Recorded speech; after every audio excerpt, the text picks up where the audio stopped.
we are. This is the Storytelling Workshop. And we're going to hear from Peter Greer about how to share your pitch and tell a story about what you're trying to do. What's the story behind your business? And the deliverable that's going to come out of this is a video pitch. So a recording of your pitch and of your story, right? So we've got 6 minutes, and MP4 is what we'll probably be looking for. Okay, so yeah, there's a couple different things here. Right, okay, so on February 25th, you're going to turn in some sort of video pitch. It'll be either a file or it'll be a video link. So you either upload it to YouTube or Vimeo, whatever you want to do, and you can email that to us. We're not really sure what iStart's going to do with a large file size. So if MP4 works, great. If not, no problem. We'll take it in another format. That could be a link. We recommend YouTube. And then on March 15th, you're going to have to, what's that? Did you get the presentation for Professional Management? Did I get the presentation? Yeah. Which one? The one for The one for downstairs? Yeah. No, I didn't. Okay, thank you. Why? Can't find it.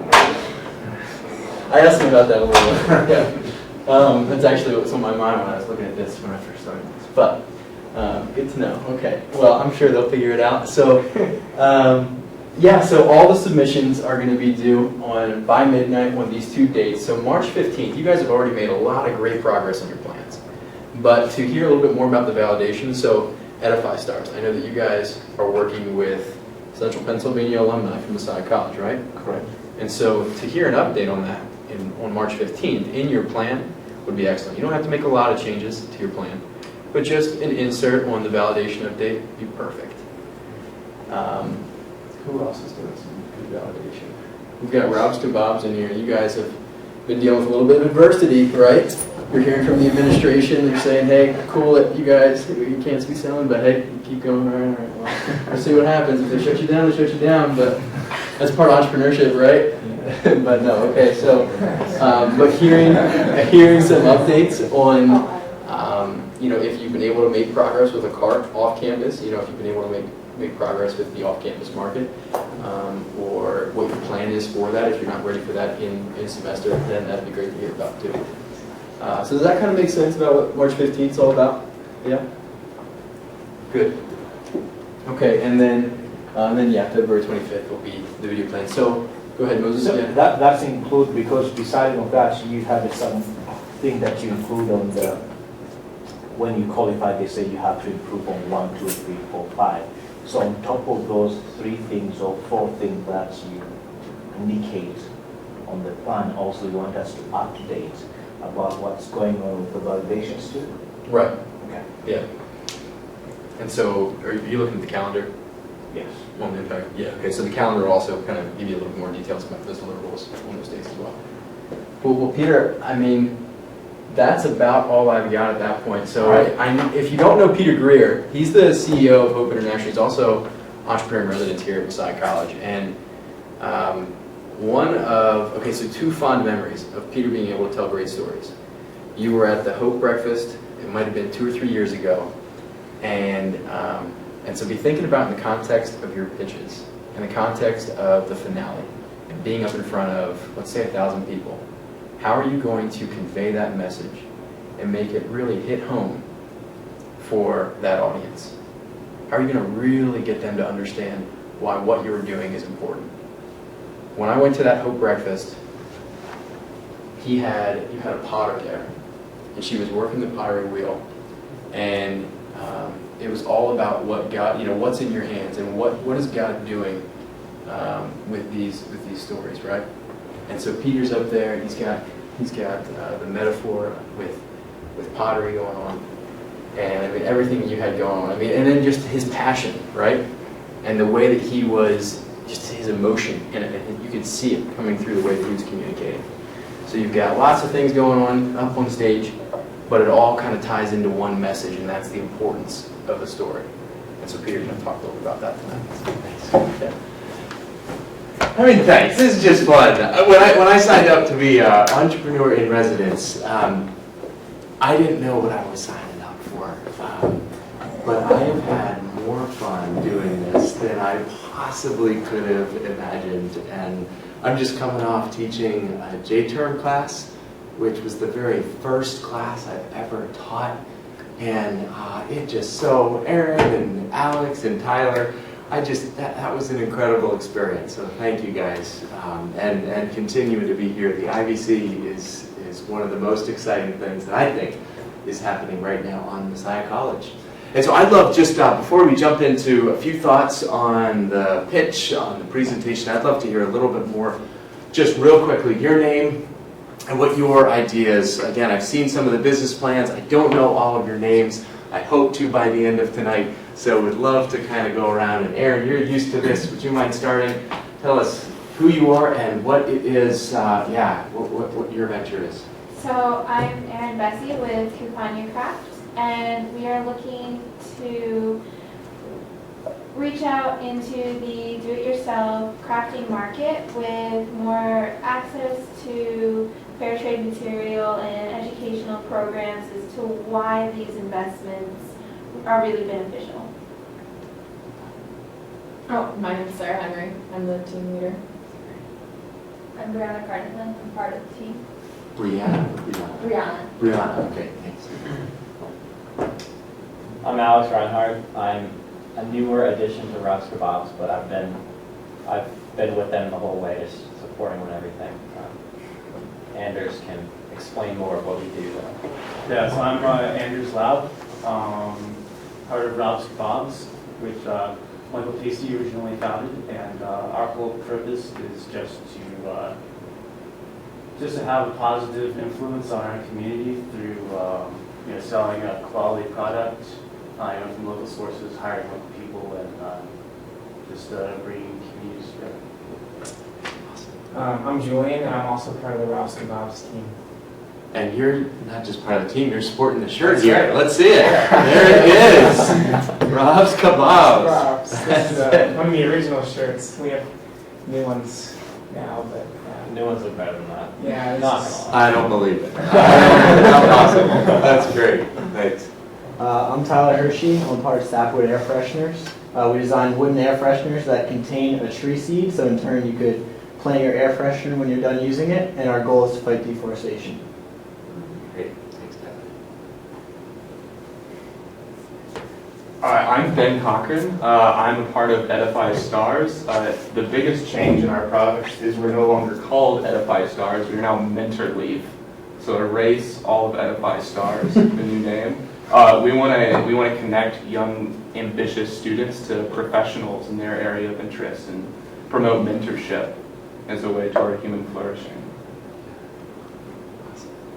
My name is Moses. I'm a team lead of Mental Leaf, and Ben has already explained everything pretty much we do with mental mentees. And I got your survey. And thank you for coming. Yes. Awesome. And share. I'm Paul. I'm actually not in the IVC this year. I was in the IVC last year. So I'm here tonight just to hear what's going on still, because it's such a huge program and it's really cool. So I'm here to kind of support and hear what you guys are into this year. So. And that's not the only reason you're here. You're going to help with the presentation as well. So yeah, exactly. Thanks, Paul. Awesome. I'm Andrew Cameron. I'm the leader for Faith Connect, which is a web and mobile application designed to help churches collaborate more effectively with other churches and nonprofits, as well as give churches a more powerful tool for communicating with their members. Yeah, awesome. Thanks. And I'm Chuck Grindle. I'm one of the faculty members. I'm actually a faculty member at the Army War College. I'm an active duty colonel.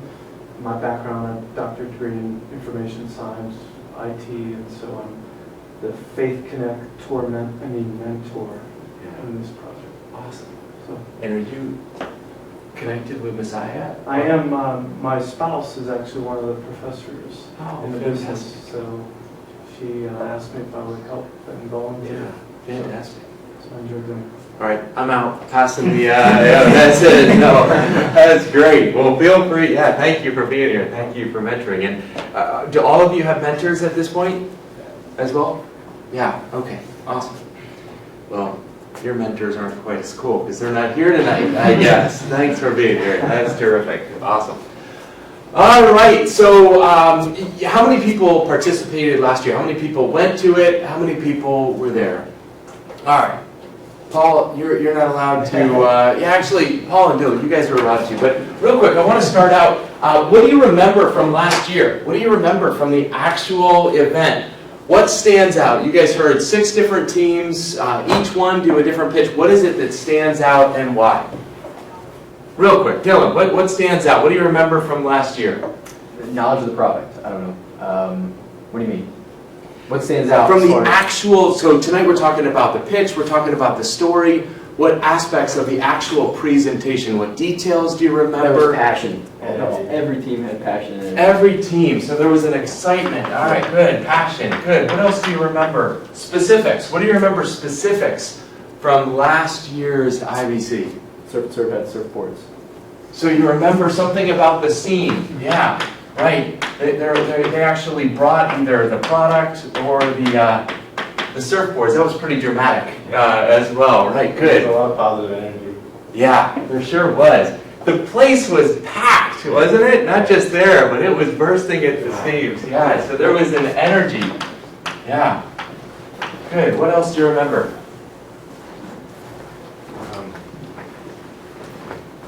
Professionalism. There were some great presentations. Yeah, there was a professionalism.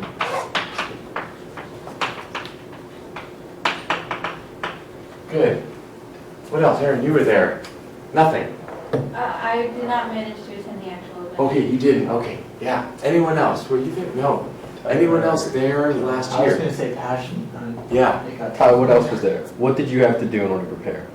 Bring coffee. Yeah, but before that. Well, actually, no, the coffee was excellent, right? Because you actually served coffee. You served coffee, So- right? Right. so So there was something about the product, whether it was Control surfboard the or atmosphere, right? coffee. Yeah, absolutely. That was like the Shark Tank moment, wasn't Yeah, it? Where yeah. they actually brought it out. Yeah, Yeah, that was great. Yes. This was a day before the event, but I walked into an empty classroom and found a team practicing, and they just stared at me for 2 seconds before turning away in just this abject look of terror. There was some fear going on as well beforehand. There was a little bit, yeah. Good. For some people, you could tell this was not something they did every week to do a presentation in front of that many people. And whenever it's a competition, there's that heightened sense as well. Yeah, good. Anything else? Any other details that you remember from last year? Anything else? There was a great deal of preparation beforehand. Oh, So I think tons. when you're telling the story, Yeah. you prepare. Yeah, good. You haven't given me any details other than coffee and surfboards. What specifics from the presentation do you remember? What specific pieces of information? There was a lot of information, and we've talked in general, we've talked about excitement, energy, fear, professionalism, but talk to me about what you actually remember from the content that was presented, because there was a lot of content. I remember the videos pretty specifically. You remember the videos, and why do you remember the videos? It gave visual context to what was actually happening, what you were presenting, Right. what was actually happening. So it connected in 2 ways when the videos happened. And tell us about one of the videos that you remember. I remember, I don't remember their group name, but the restaurant idea with the, Yes. they were using Yes, disability right. servers, and they went ahead and they filmed all of their validation process, and they interviewed the participants as well as themselves about Yes. how things were going, and created, it was kind Yes. of like a real connection to what they were doing. Exactly. Not we're going to tell you about someone else. You're actually going to hear from that person. Powerful. Good. What was the other video? Do you remember?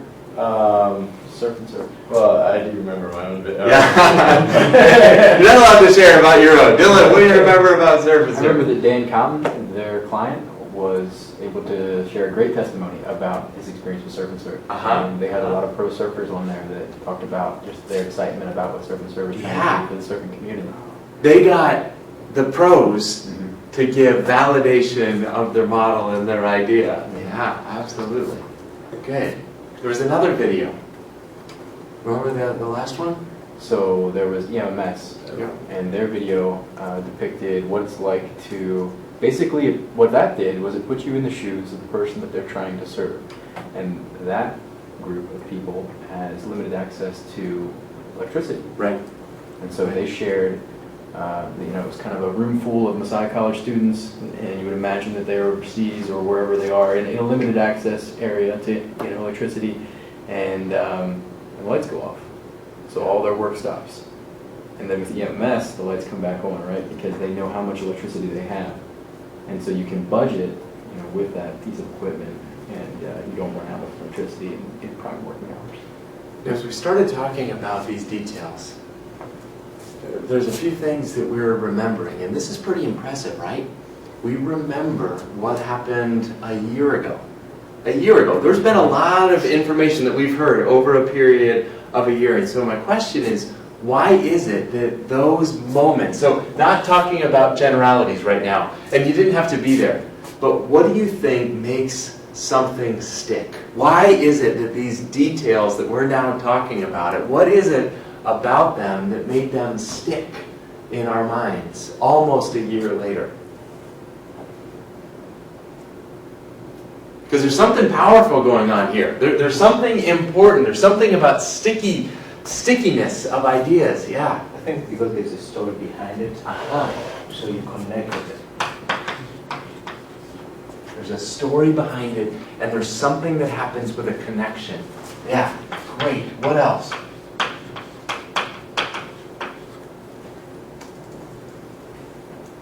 To add on to connection, I think the things they show are, like, let's say the props that were on the stage, it can remind you of a good experience you had, or like, I don't know, powerful learning experience you had with that, service or product. So it's kind of just a subset of connections. Like it's past experiences kind of shaped.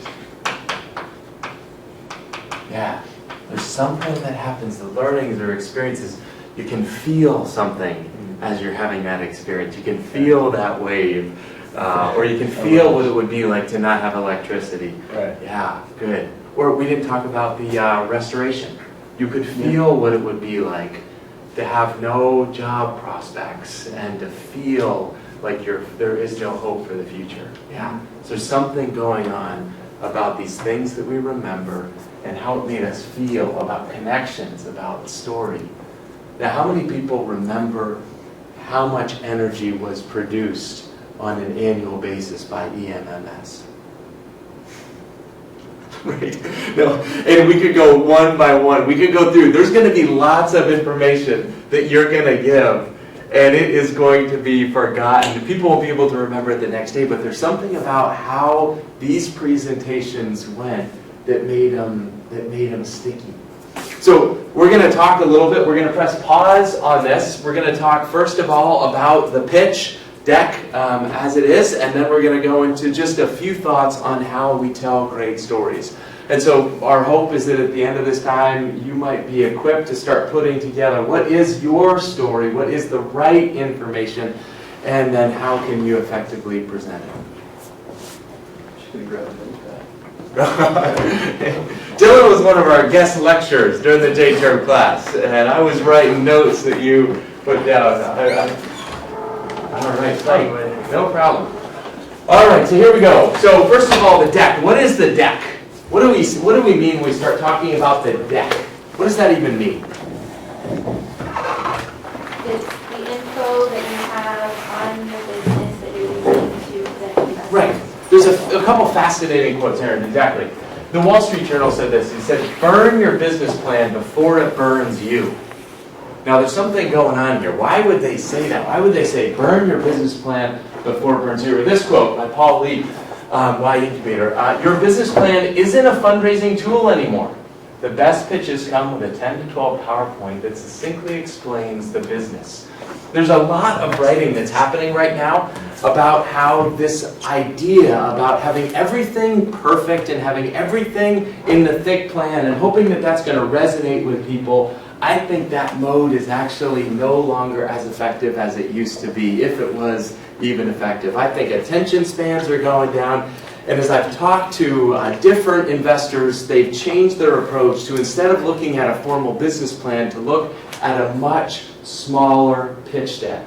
And so for your ventures, I think the idea of creating a great pitch deck is going to be more important for your long-term viability than creating a great business plan. Now, we have to go through the financial modeling, we have to go, but if you have an option of spending a lot of time polishing a business plan or perfecting your pitch deck and your pitch, I would say invest the time in the pitch and the pitch deck. That is far more likely to do it. And just one little data point, I almost feel like I've been on a training the last 2 days with our executive team with an external facilitator, and part of it was kind of looking back. We switched probably about 8 years ago from creating plans, and when we would meet with potential investors, instead of presenting this long document, we switched to a pitch deck. And we just passed $100 million that have been raised in the last 10 years. And it is all due to a switched approach from a pitch deck to a pitch deck from a business plan. And I think that's the way the world is going. So your pitch deck is incredibly important. I believe it's your most important piece of collateral that you will have, and you should spend time working on it. So the world, I believe, is changing. We need to have business plans. We need to spend time doing it. But I believe the world is moving to a position where the pitch deck is actually your most important aspect of how well you can pitch an idea. Any questions on that? We're going to go into what is a pitch deck. But any idea, any comments, any pushback, business plan, pitch deck? Do you understand kind of big picture what the difference is? All right, great.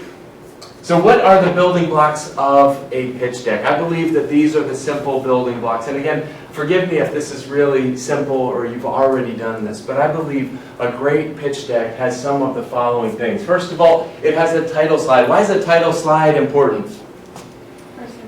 First impression, because you're going to have this awkward moment where you're going to be getting up, or you're going to have this awkward moment where you're going to have something before you even turn it. People are going to be making judgments. They're going to be making judgments on your professionalism. They're going to be looking at your brand. They're going to be looking at how you present your mission. And so the title slide as a starting point is your first impression. Oftentimes these will have something that will talk about the product. So maybe Tyler, thinking about your first image, what is it? When I saw your draft of your website, that image told me something powerful. And so maybe it's that image that is going to say, I can already smell what that looks like in the great outdoors, in that beauty. But there's something about having that first impression that is going to get people in the mind space to begin entering into your story that you're going to be able to craft. So this is a terrible, terrible first one. This is a horrible, it is a horrible, and I actually almost had our marketing team, we were in training, so I didn't ask them to do it, but I almost was like, I feel like such a hypocrite because what I'm going to be talking about and then the tools that I'm going to use, there is a mismatch. And so I'm going to give you examples of what not to do. This is what not to do. This is a terrible first impression for your business. So I acknowledge my hypocrisy on that. Number 2, you're going to talk about the problem. What is it that you're trying to do? What is it that you're trying to solve? And how do you make some sort of a connection so that people can feel like you're in that moment? And this is where, again, for EMMS, what they made you feel is that what would it be like if you did not have electricity? Like, what would it actually be like if your day started and ended with the sun and you had no ability? Or what would it be like in terms of your efficiency if your computer is dying every time there's a power outage? What would that actually look like? So there's something that gets people into the mindset of there's a problem here. Because if people don't understand the problem, what are they not going to ask for? They're not going to be interested in the solution if they don't believe there's a problem that they can recognize. So title slide, it goes into the problem, and then it goes into the solution.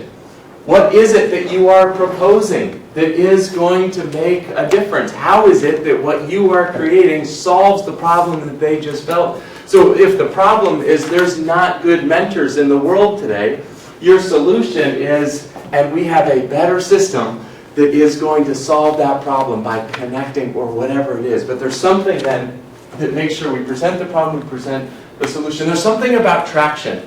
How do we know if there's really momentum behind this idea? And this is where oftentimes infographics or some sort of a graph oftentimes can help. We believe less is more in effective communication, less words, more presentation. But there's something important of saying this idea has traction. There's something about customer. There's something about the person that you're trying to reach. There's something about competition. What makes you different from the other organizations that are solving this? What makes Rob Kebabs better than dining services at Messiah College? Like, what's the difference? Why do we need, when we have the Falcon, why do we really need Rob's Kebabs? And I think there's a lot of reasons for that.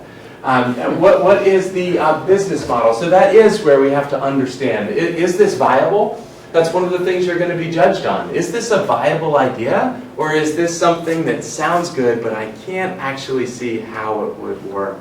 Something about viability here. And the team. One of my professors in graduate school talked about, he has an investment fund, and he only invests in people. He doesn't look at the business model. He looks at the people that are in leadership and makes all of his decisions based on people in some incredible things. Are they generous? Are they people of integrity? Do they keep their word? And he has a quantitative assessment of things like integrity that then guides his investment decisions. And whether you do that or whether you're just trying to figure out what is it that makes us uniquely qualified to present this. And then use of funds. So what are we actually going to do with this information? So that is the building blocks of a pitch deck. And I know I'm just flying by this. I will, if anyone is interested, I'm happy to email you Hope's pitch deck as an example.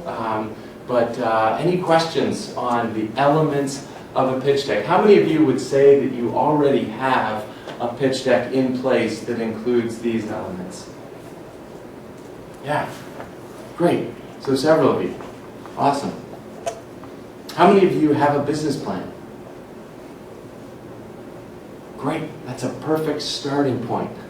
But my guess is most people are not going to read your business plan. You'll be far more likely to gain traction if you can translate the most important elements into a compelling deck that's going to help guide where it is that people are going. Dylan, any comments on this? Oh man, I don't know. No, this is perfect. This is just like what we learned a lot about at Praxis, Right. in August 2014. A lot about that. And I totally need to say, everything you're going to see tonight is Praxis informed. Evan Loomis and Evan Bear, good friends, and they are geniuses. They just came out with a new book, They right? did, Get Backed. It's a great book if anyone is looking. So they actually take the very best pitch decks that they found and put them out there for anyone. Fantastic book. All right, so that's the building blocks. All right, so now we're going to transition to the presentation itself. What is it?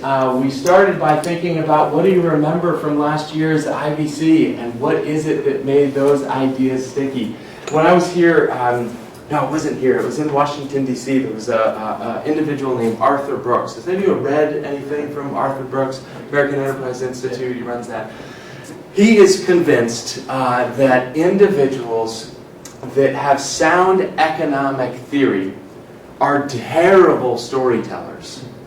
And he gives this example that all of the theory that he gives, if you're sitting around the dining room table and you start talking about all kinds of theories, it doesn't matter how true they are. If your aunt who's sitting next to you says, but I met someone who was da da da da da da da da da da da, who wins in that argument? All of the data, all of the theory, all of this, and the one personal story. The one personal story wins every time in a public setting. Always, always wins. And yet so many of us, especially when we have ideas that we care about, because we are in the details, we spend our time on business model, on profitability, on all of this, and that stuff is important, but that is not stuff that is ultimately going to be sticky in the minds of the people that you care about. And so he gave this example. It's kind of a sick example, but then he goes on and he says, I'm going to tell you a story, and I guarantee you will remember it in 10 years. That's a bold prediction. And then he tells this story about how this family had a little dog. Has anyone heard him give this example? He said, we had this little dog, and it was our pet, and it went out, and it used to play, and we loved this little dog. And then one day, the dog ran out, and a car was coming, and we said, Fluffy, no! And Fluffy got hit. He said, we went in and carried it inside, and then as a family, we gathered around, and then we cooked Fluffy, and then we ate Fluffy for dinner. And it's like this sick story. It's a totally sick story, but there's something that, like, whenever I was thinking about stories, like, but I remember it. He was right. There's something about that story that is just so, like, wrong that it gets lodged in our memories in the way that he told it. And if that's true about a little story about Fluffy, how might it be true if we have things that we care about? How could we not tell great stories about things that we care passionately in? And yet the craft of the story is something that oftentimes we don't spend a lot of time in.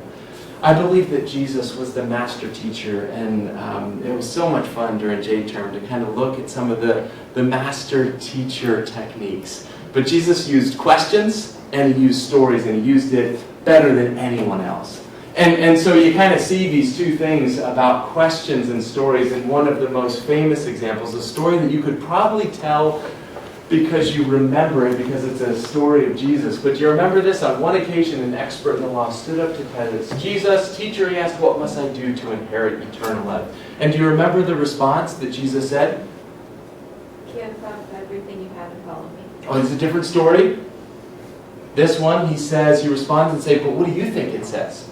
You're the expert. What's the summary? And the guy responds, love God and love my neighbor. And then the guy wants to justify himself. And so he asks a pretty twisted question. He says, and who's my neighbor? He's trying to figure out who's in my circle and who's outside of my circle. Who do I have to love and who can I be okay not loving? And then Jesus says something incredible. What is it that Jesus does? What does he do in response to this? He tells a scandalous story. A story that is just as scandalous as the little story of Fluffy if we were to enter into the situation. A story that we remember now, but his original hearers would remember with even greater clarity, because the hero in the story is someone that no one would have expected to be the hero. And so he goes and tells the story. Man is going down from Jerusalem to Jericho. He gets robbed, and then 3 people end up passing. And it turns out that the hated Samaritan is the one that had compassion. And so this, as Jesus is the master teacher, there's a reason why we remember this. There's a reason we remember it, because the story has far more sticking power than if Jesus just would have said, love God and love your neighbor, and that means there are no exclusions. Jesus is the master teacher, told masterful stories. One more thing. I was going to do this. Scott Harrison, I think today, is one of the best storytellers that there is. We don't have time today, but YouTube him. He is a fantastic storyteller, and he tells a story about how Charity Water was founded, how as a nightclub promoter ended up changing his approach. And if you have not heard him speak, it's an incredible story about his own awakening. And every time he talks about Charity Water, he tells his personal story, and he does it really, really well. So I was going to do that. But there are 4 different types of stories that you can tell. In the midst of going through your presentation, you're going to have to figure out what are the most important stories that we're going to tell. You can't tell all of them. You have a very limited amount of time. You're going to have to get a lot of information in. And so what are the most important stories? And there's no answer for that we can give categorically. You're going to have to figure out what's our most compelling story that we have. And there are different types of stories. I wanted to give you, there are 4 different stories. I tell all of these stories when I talk about Hope International, depending on the audience. The origin story. And again, this is all same organization. The origin story is after the fall of the Soviet Union, there was a church in Lancaster, Pennsylvania that saw incredible need around the world and said, we've got to do something. And so they did what a lot of us do. They reached into our pocket. They said, what do we have that we can give? And they saw that people didn't have shoes, so they gave away shoes. They saw that people didn't have food, so they gave away food. They saw that people didn't have a church, so they went and they built a church. But after doing that for several years, Pastor Petrenko, who was the local pastor, said something startling to the group of Americans. He said, your help is actually hurting us. That's a story. It's a story about how it caused a change of mindset. It's the story of how Hope International was founded. And so every one of you has a story. Your idea came from somewhere. And that is a compelling story. I wasn't there. I'm telling someone else's story. I'm telling my organizational story, even though I wasn't there. So every one of your ventures has an origin story. The second piece, there is a customer story that you could tell. And this is where last year, the restaurant, in many ways, the employees were the customers. They were the ones that were the primary object of the organization in an empowering and beautiful way. So it's possible to tell a customer story. You know, in Rwanda, I met a woman named Anna Sitazia. She's 80-year-old, she's blind, she was a Rwandan widow. And when I met her, though, she did not have her head down and her hand up. She stood tall. And she told me the story about how a group of people started gathering together. And they started, when they gathered together, they saved a small amount of money. And they started pooling their money. And then they started investing in each other's businesses. And so Anna Sitazia was able to get access to a lump sum. She was able to build onto her house. And she was able to rent out rooms. She was able to earn more income. And then she was able to invest in an agricultural input so that she was able to produce more from her farm. And as she did that, as I was about to leave, again, her head was not down, her hand was not up. She stood tall and she said this. She said, I may be old, I may be blind, but my children are not going to see me beg. That's a story about a customer that we have. It's an experience of someone who is benefiting from the organization or the mission we have. We have an industry story. We could tell an industry story. Right now, the microfinance movement has gotten off track. And the reason that I can say that is that recent data shows So there's something that we can tell about the industry that we're a part of. Where's this industry going, and why do we need a change of approach? And why are we there? There's a growth story to be told. There's something about excitement. There's a momentum story. And so all of you have different levels of story. And it's not going to be possible for you to use all of the different aspects of storytelling. But you're going to be able, as a group, to sit down and say, what's our best? What are our best stories? And oftentimes, you want the beginning impression and the ending impression to be strongest. You want to have your first line and you want to have your last line memorized. You want to start strong and you want to finish strong. You don't want to trail off at the end. Strong start and strong finish. Personally, I always start with a story and I always finish with a story. A lot of data in between, but there's something about starting in something that immediately brings people into the experience, or brings people, maybe it's the origin story, and there's something about actually giving it flesh and bones so you can actually imagine what it's like on that. So personal vulnerability oftentimes resonates.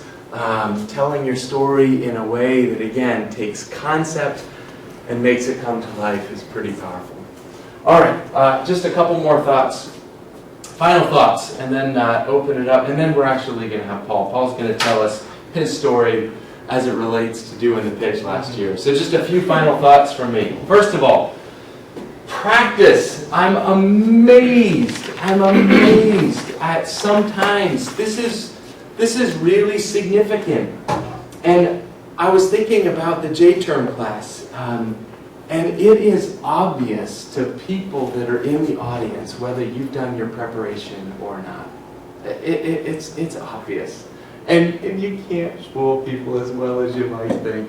And so whatever it is, if you're going to stand up and you're going to give a talk, you should have spent at least 10x the number of times doing that talk before you ever get it. And in some ways it kind of feels old, but it's different doing it individually than doing it with other. Personally, whenever I'm going to give a new talk, I always have people in the audience that are in that demographic. So this week I'm going to Calvin College to give a talk at the Faith and International Development Conference. I'm doing a talk I've never done before, and so tomorrow, I'm giving it tomorrow, I need to practice, and I'm having a group of people that are employees of Hope that fit the demographic of the people that are going to be in that audience. And so for some of you, if you're thinking about what's this going to be like for the judges, get people that have backgrounds that are similar to the judges and do it in front of them. Like, get real people that are going to give you real feedback and tell them, invite them. Don't kind of feel like I can't take it. It is a gift to receive candid feedback, and they're not going to give it unless it's solicited. And so say, I appreciate whatever positive they hear, but we want to make this better, and would you give us the gift of making it better? Invite strong feedback. Second thing, this idea of ask for money, get advice, ask for advice, get funding. There was a guy who told me that when I came and did a very poor pitch for a donation. And he didn't give me money, he gave me advice. But this advice is great advice. This idea of when you invite someone in, there's heart ownership. And so if you're trying to raise $7,000 for your idea, you don't know if you're going to get it with the IVC. I would encourage you, use even your preparation as a way of raising $7,000. There's no reason you could not solicit other people. Go tap into their database of mentors or alumni locally, people that know this. I don't know if that's it's not out there yet. But find a way, right? Find a way of going to people and saying, I'm about to give this pitch. I really care about this pitch and I want to do it well. Can I practice?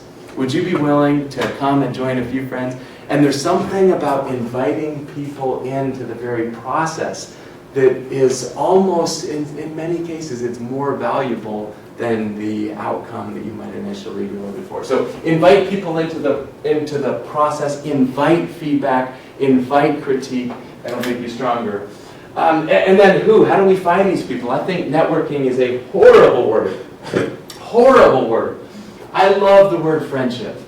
And I think that to me is a far more powerful concept, a far more powerful word. Don't worry about networking. Networking to me feels like it's one way, it's transactional. Friendship, I believe, is this beautiful thing that I believe is one of the greatest gifts that you will ever experience in life. The gift of friendship. And in my mind, that's part of the goal of this whole thing, is the friendships that you're developing with each other, the friendships you're developing with your mentor, the friendships you're developing with faculty, the friendships that you're developing that I believe are going to be even more important than the products that you create. So those are a few thoughts. And let's hear, Paul, from you. Let's hear, what was it like? What did you experience? What's your story with the IVC? I'm excited for you guys because the IVC was probably one of the most important things I did for the passion I have for the Business Week pitch. I'm a part of Surf and Serve, which was a group last year. And I didn't really know our business until I knew it. I knew what we had this passion for, idea for, until we were able to be involved with the IVC. So I'm excited for you guys. I'm the director of our operations right now, so I'm running trips. I wanted to tell you guys some ideas of how we prepared for the actual pitch. Being in school and doing all those things. When Peter says practice, it sounds like a football coach thing to say.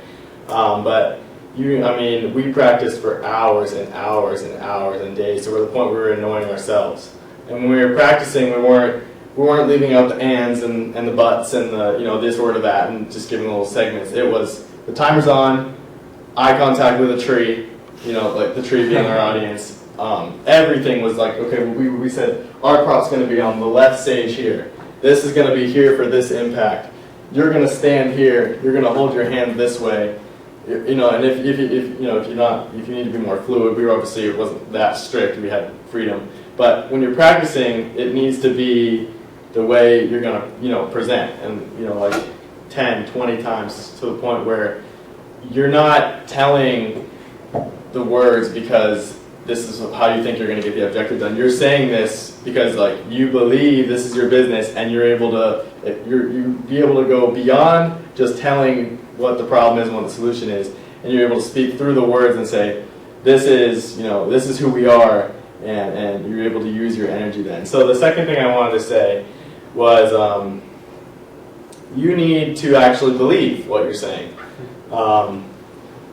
Cameron, my partner in Surf and Serve, he's a story guy, so he would actually be better to be here tonight. But he kept saying, we showed a video, and then his part of it was he was going to tell another story. And I said, Cameron, why are you telling so many stories? This is a business. We have to tell them why we're going to be successful, why we're going to be validated, which we did, and that's extremely important. You need, you know, a segment of how you're going to be in the future, how you're going to carry along in the future, how you're going to be validated. But the most important thing, and I'm sure like Peter and Dylan said, what people are going to remember is how we set up, you know, this presentation, or what stories we told. We told almost 2 or 3 personal stories, and that was the way our business was best presented through him. So I'm sure with Rob's Kebabs, you can think of one, you know, there's probably a lot more than one, but a specific moment that you remember. I've seen you at football or soccer games doing this or that. Like, there has to be a moment that this is why I do this. Like, I remember that guy's smile when I gave him this kebab. He told me it was the best chicken I ever had. And me telling you that story, or you telling somebody that story, tells more about Rob's Kebab than we use. You know, we're using good ingredients. I mean, Giant and Weiss, they have good ingredients too. But when you say, somebody told me this was the best chicken they ever had with XYZ combination, and this is the moment I was, when that happened, and this is what I felt, and this is what they felt, then everybody's like, oh, I remember a spring day when I had something that really made me happy too. And then they can connect to you. So to come up with something that, a reason why you believe in it, and then you're able to use your pitch and your presentation to tell that story, I think is when you're going to be most effective. So one last idea I had, it was, I'm going to emphasize the practice again. And being in college, you said, you know, you don't have all the space in the world to practice. Maybe like our roommates would come in. Actually, our roommates were in the IVC. So they'd come in and we'd be like, we'd go out, walk out in the woods and do it. You just, you know, it's really important. But about feedback, you want to invite in your friends, not, okay, I'm going to say this explicitly, don't invite your dumb friends, invite your smart friends. Invite your friends that are gonna, not the ones that say, oh, that's cool, I like your project. And that feels good, but you're not going to learn anything. You want to invite your friend that you're going to not like his response. And that's okay, that's good. I mean, obviously, being rude would be too much. But you want to invite that friend and say, look, I want you to tell me positive, you know, even if it's, you know, negative, I want you to give me feedback, what I did wrong or what I did right. And I want you to map me through that. So invite the best people you can, and pitch that. You start your timer, you make eye contact. This person, let's say Tommy, is who you're presenting to on March, whatever the final presentation is. Think of it that way. Another fun little idea you might not think of is pick a girl and a guy. They will give you different feedback. That's just the nature of our world. They know, you know, and you can pick 3 or 4. But that's just we did that, and I didn't think anything of it. And then I noticed that 2 of the girls that we pitched to, they came up with completely different, especially us 3 being guys in our presentation. They came up with completely different ideas that we had never thought about of how to, you know, present our idea. So practice is important. You know, accepting feedback and doing it in the college situation. You're already doing school, but you got to stay up till 12. You know, 45, 2 in the morning, because this is that important, and that's going to be the separator between success in the IVC, but success in carrying on beyond the IVC. So I wish you all the best, and I will be there to watch all of you on the final day and throughout the process here. So I'm excited to see, hopefully, all of you in the final 6 or whatever I'm not sure of the structure this time, but so good. Glad you guys are here. So I actually have a couple questions, or even just something to like contribute. I hope this is positive. But so Mike Pasty, is that how you say his last name? Mm-hmm. Mike has come to me on a handful of occasions and has told me that he sold chicken to someone on this kebab, and that man did tell him that this was the best chicken I've ever had. I've never had a kebab from Rob's Kebabs, but I really want one. And maybe I'm just simple, but when someone tells, I don't know, and it's that personal story thing, right? And so it's not coming from Mike himself saying, oh, it's the best chicken you're ever going to eat, but it's Mike telling the testimony of someone else, right? And so that hits it home for me. I still want a kebab, so I don't know. I mean, where's my kebab at? I'm not gonna like it right like I'll toss a couple bucks away or something. I don't know. But and then the real audience practice. Paul, can you speak a little bit to what it was like to speak to guys like, or to do your pitch in front of guys like Treff LaPlante? Do you remember him? In the room downstairs. Yeah, remember that? I think it was 150, and that was your. So the IVC organizing committee will set up for all of the finalists a live pitch. Now, Peter's point is excellent, that you should do that a handful of times beforehand. I hope that last year was tight, and that's another piece of feedback I'd love to get from you guys as well, is what's it been like to have the fall. But yeah, can you speak a little bit to what that was like? Because you hadn't done it before. I remember you guys were practicing in your room, and then you showed up in front of Treff, and I don't even know if you guys remember or knew going into it that there was going to be a live audience there. Yeah, that hit us like a freight train. It's fun to present to your peers, or even people, like I said, that are going to challenge you. But when you're presenting to somebody that you are completely uncomfortable or feel undervalidated presenting to, that's when you learn that I am not. You either are prepared or you're not prepared. We came out of that completely discouraged. Not that we gave up. It encouraged us through the discouragement, but it's challenging yourself and putting yourself in front of people that you might come out completely embarrassed. We didn't use a single thing of that pitch that we pitched to Treff LaPlante, I'm pretty sure.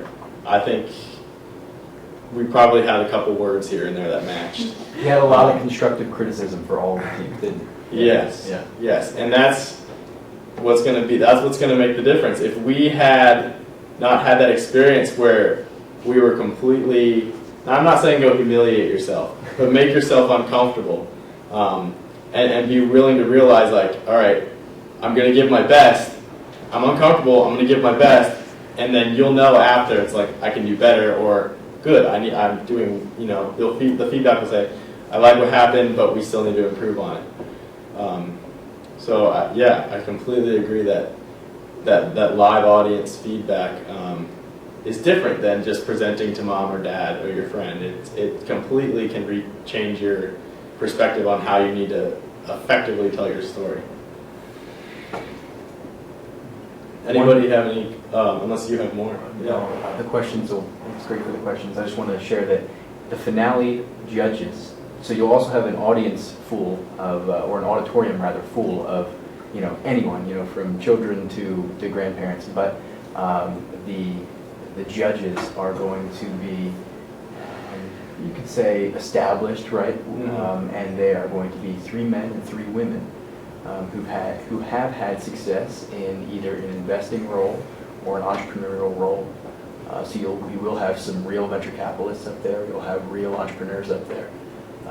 So that'll kind of be, if you're interested in knowing who your audience is and who's making the decisions. You should be more than interested. You should know them.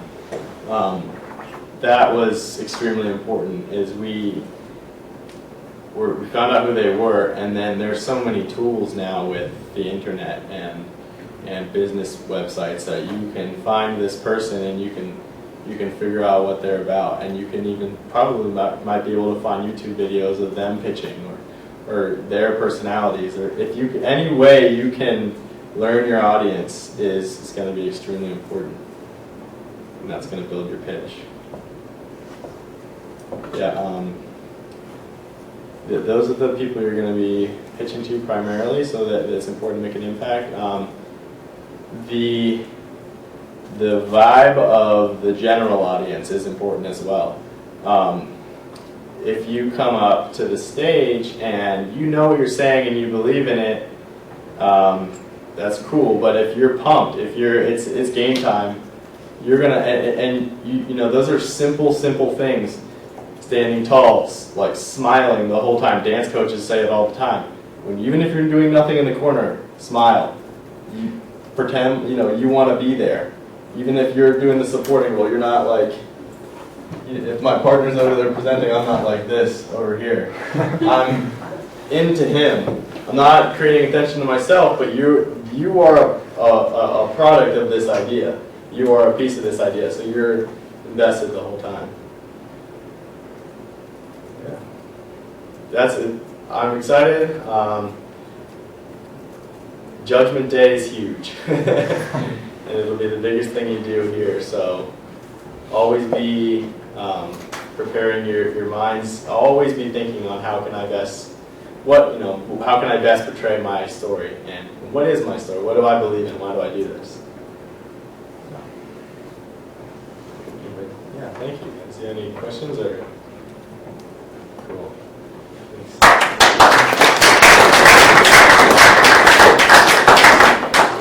Great, it was supposed to be an hour, and so we're coming up at the end of our time. Yeah, any final questions or comments from anyone? Yeah. I had a question for Dylan. If we're planning on doing a video in the beginning of our pitch for the actual pitch, would you like to see that or a rough idea of what that is in the video pitch, or So would you just like us to pitch? Okay, yeah, great. So I think a good solution to that would be an additional video link or an addition. So you have, so you're saying you have a video inside your pitch. So I think that having 2 YouTube video links would be excellent. Or 2 MP4s. Yeah, I think that'd be the best solution. And you can just maybe queue them up. Still in your pitch, what I would do is still, go business as usual and still share the video, but then have the video in a separate file so we can view it close up and really kind of feel what that story is about.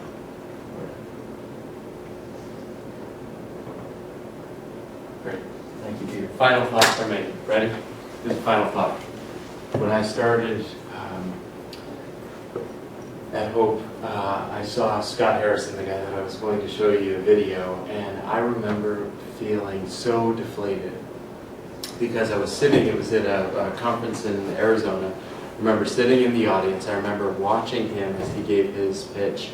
It was so, he was cool. I mean, there was like a level, and I remember I had khaki pants on and a button-down shirt like I wear every day. And he had like the hipster look, and he had the vibe, and he had humor, and he had like everything. And I remember as his pitch went on, actually sinking down into my chair, feeling like I'm such a loser. I will never be able to do that. And I was convicted of that a little bit later because I'm not supposed to do that. I'm supposed to do this. And there's an element where as you hear what resonated, something that I would encourage you to is don't mimic someone else's style. As much as you're hearing this advice, don't mimic the way that someone last year did it. Find your voice, find your story, craft it, be better at it, but you're going to come across as more authentic, more powerful if you're you than if you somehow feel like I've got to amp up to be that. That's eventually going to show a lack of authenticity in the way you have it. So that was my last advice, is even as you're hearing this, hear these as general principles, not as prescription. When you hear about the general things to include in a pitch deck, those are general ideas, not a prescription. Your order might be totally different. Your content might be totally different. When you hear about the types of stories, that's not the only type of story that there is. Find your voice, be you, And I hope you guys have fun, because I think you will remember this for years to come. And I love that we get to be a small part of it. So I'm going to pray for you, and then we'll be done. God, thanks for the people that are here. Thank you for the ideas that you've given them. We know that you are the creator, and you have created us in your image, which means that we are also many creators. So I pray, God, that these ideas that they have, that you'd continue to help them grow, that you'd continue to help them be refined, you'd continue to develop even relationships with each other in the process, and that the result of this might be people that love you more, love each other more, and make an impact in this world for your glory. So I pray this in the name of our Savior Jesus. Amen. See you in April.